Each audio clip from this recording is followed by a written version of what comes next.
our next bout of the evening to be fought over three-minute rounds and amateur mixed martial arts rules in the featherweight division. Introducing first, fighting out of the blue corner, he enters the cage with a record of 1 victory, no defeats, representing Apex MMA. Please welcome Alistair Fitzharris. His opponent, standing across the cage, fighting out of the red corner, he enters the cage with a record of 1 victory, no defeats, representing Fight Factory. Please welcome Dave Whitehead. Your referee in charge of the action, Mr. Nick Clement. Well, ladies and gentlemen, the cage door is set to close on this amateur featherweight contest. Alistair Fitzharris fighting out of the blue corner, wearing the black shorts, as he takes on Dave Whitehead, representing the Fight Factory, fighting out of the red corner in the longer black shorts with white.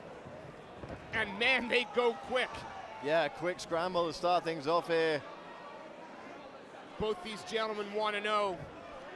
Fitzharris want to know here at FCC, and he won that fight with a first-round KO. Both these guys fanning out of gyms that have been very well represented on FCC over the years, so a bit of bragging rights on the deck here. Nice little scramble there, allowing Fitzharris to get up to his feet, but Whitehead pressuring him up against the cage. It's been a good night for Fight Factory thus far, and I'm sure they want to keep that momentum going. Of course, Kenneth Richardson, the figurehead of that gym, competing in our main event tonight at FCC 22. So you've got to believe it's in the back of Dave Whitehead's mind that he wants to take a win back up to the dressing room. Absolutely. Right now, though, Alistair Fitzharris not allowing the Fight Factory man to... Oh, he's looking for a necktie here. That's not something you see every day. Looks like a Peruvian necktie setup. No, he's not got it, but great work from the headlock series to set up that Peruvian necktie. Straight out of the Brad Pickett playbook. Whitehead used that, though. Close, keep that distance close, got under the hips, picked him up, dumped him down. It's now looked like he had knee on belly for a moment and comfortably inside control. Fitzharris's head pressed up against the cage.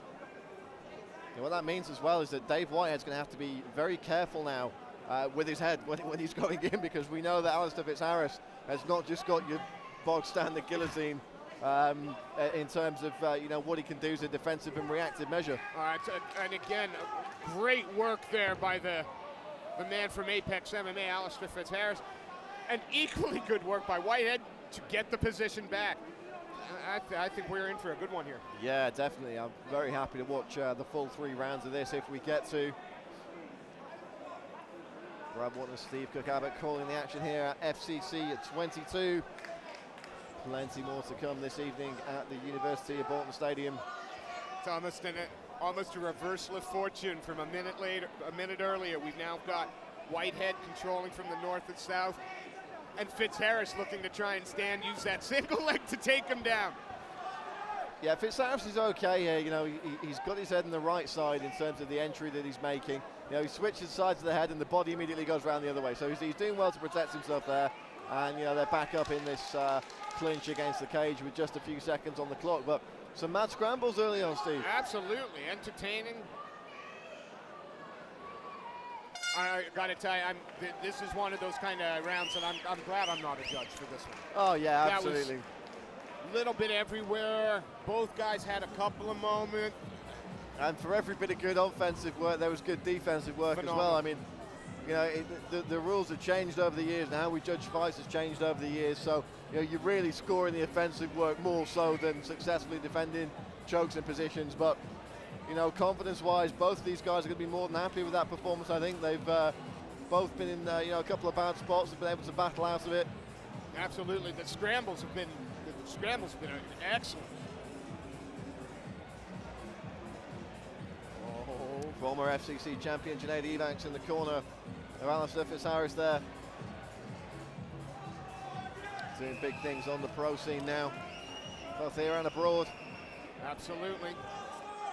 Well, The seconds are cleared. Round 2 about to get underway in this intriguing featherweight contest. Hear it, full contact contender 22. Here we go. Let's see if we get another scrappy start.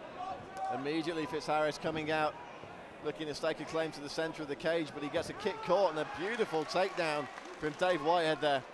Yeah, caught that kick, worked his man up against, dumped him. Both men looking for their second victory as an amateur. We mentioned perhaps a bit of bragging rights as well from two teams that have had long-standing relationships with FCC. Both going to be looking to put some points on the board. Whitehead working from almost side control, almost, you know, quarter guard maybe there. Again, it's his the composure of Whitehead. Again, not rushing. We see this all the time with the fight. I mean, it just amazes me the level of maturity these guys have 1 or 2 fights in. You know, the game's changed over the years. You know, for these guys that we see with just the 1 or 2 fights, you know, there's every chance that they've been, you know, putting a year or more in with a team with experienced amateurs, experienced professionals, and high-level ranked grapplers who are being brought in specifically to drill these kind of positions. You know, it's not like the bad old days where, you know, you've done a bit of kickboxing, you turn up at an MMA gym for a few months, and next thing you know, you're fighting a C-class bout. Nice leg entanglement there, but nothing really to play for. No twisting locks available under these amateur rules. Almost for a moment, I thought we were going to get the Danny Mitchell position of the two sitting up, punching each other in the face while their legs are locked and entangled. But, I mean, not a minute ago we were talking about the fact that it was Whitehead controlling, and now boom, Alistair Fitzharris taking the top position, working from inside that half guard, looking to pass and throw, and a beautiful hip escape. Yeah, good work there from the man representing Fight Factory, but Alistair Fitzharris immediately making him work again and now being forced to defend the takedown.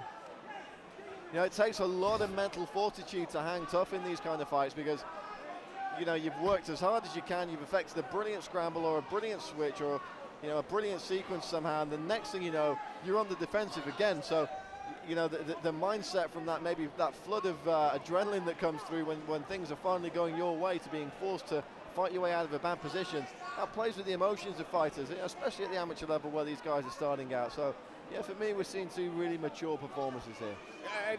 And again, it is tit for tat. 50. One of them gets a good position. The other one works defensively to get up and then puts just amazing back and forth. Lots of grappling now. Haven't seen too much in the way of striking. Very little. I mean, you know, the takedowns came early in both rounds, so whether one team decides it's time to change something up as we go into the second, you know, perhaps Alistair Fitzharris' team want a different tack here, but then again, perhaps Alistair Fitzharris' biggest chance to win is with a submission on the ground. You know, we've seen good stuff from both these guys on the ground, so, you know, it could just be a case of not changing it, just a little bit more, a little bit harder, a little bit faster. You know, and you know, when we're working with amateur fighters that have only had 1, 2, a couple, you never really know what the matchup is going to be like. This is as competitive as you could ever hope for. Even records, even you can see how. Yeah, exactly. And you know, so you know, a 1-0 amateur record on one guy is not always the same thing as another guy, depending on who they fought. But you know, for my money here, it's as even as you're going to see for 2 1-on-1 guys. Both guys looking, you know, pretty happy with the situation in the corner as well. As you know, neither guy looking particularly exhausted, neither guy looking dejected or frustrated. And I think we're going to be in for a fun 3rd round here, Steve. Absolutely, all to play for. And I don't think either guy, I mean, perhaps maybe Whitehead, but I don't think either guy could be massively confident that they've got this one locked down on the scorecards. Nice leg kick to open things up there, Alistair Fitzharris. Oh, good angles, another leg kick. Did the knee buckle there? Well, it looked like it, but again, Alistair's forward momentum brought him in and took it down really quick, but knee to the body, bravo. Oh! I'm a happy boy, Brett. You heard the team there asking for that knee to get pumped in again. I'm not sure if Whitehead went down to affect some kind of takedown, or if his knee buckled badly on that shot. So we could be seeing a Dave Whitehead here who's stuck in a bad spot and being forced to kind of hold this position for all he's worth. Absolutely. Well, if there is a tweak or he's not showing it, showing it. No, he came up on the knee, so that's a but he goes straight back to a huge leg kick. Yeah, he pushed himself up on the knee, so that's a good indication that it's not hurt too badly, but you do get the lever action still okay. It's just when it starts to twist that you're potentially going to be in danger, but, you know, perhaps we're reading too much into it here, but interesting that Fitzharris went straight back for that same knee. Yep. And as he did, Whitehead made sure that he clinched, took his man down so as not to, oh, good, that was just strength. Yeah, sometimes a bit of brute force and ignorance. Oh, nice disengage. I think he's going to go work in that leg again, Brad. And immediately we're seeing Whitehead try and change levels. Interesting grip he's got there across the face, but nothing really came of it. No, and he ended up on his back now. Can't be a lot of time left. Whitehead on top. Let's see if Fitzharris can pull that leg through and get his guard going here, or get his back on the cage and get up and disengage to perhaps have another chop at that leg. Yeah, Fitzharris corner screaming at him to get up. Try and get up. Get your back to the cage, get up. I mean, it says something. This fight is that tight that 10 seconds of back to canvas might make the difference here. Certainly the story of this round so far was Fitzharris' leg kicks. Again, looking to effect a sweep here with a single butterfly. Looks relaxed there, but all that Whitehead has to do is find a way to get a little bit of posture, and he could start landing some shots. Yeah, this is just a time situation here for him. Yeah. But, you know, fair play to Dave Whitehead as we hear the final 10-second clapper there. He did it. He knew he was in trouble with those leg kicks, and he did a great job of changing levels and just taking himself out of that danger zone. Wow, that was a competitive, entertaining 3-round contest there, and I'm not even going to try and play judge for this one.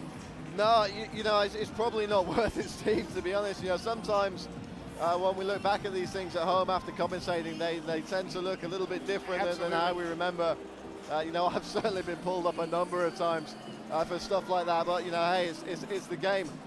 At the end of the day, as you say, a very competitive contest there, and, you know, even if it's a unanimous decision, that doesn't mean that we didn't have two guys in the fight bell to bell. That's going to be like 30-29 and a half, 30-29 and 3/4, 30-29 and a half, I think. Well, ladies and gentlemen, after 3 rounds of action, we go to the judges' scorecards.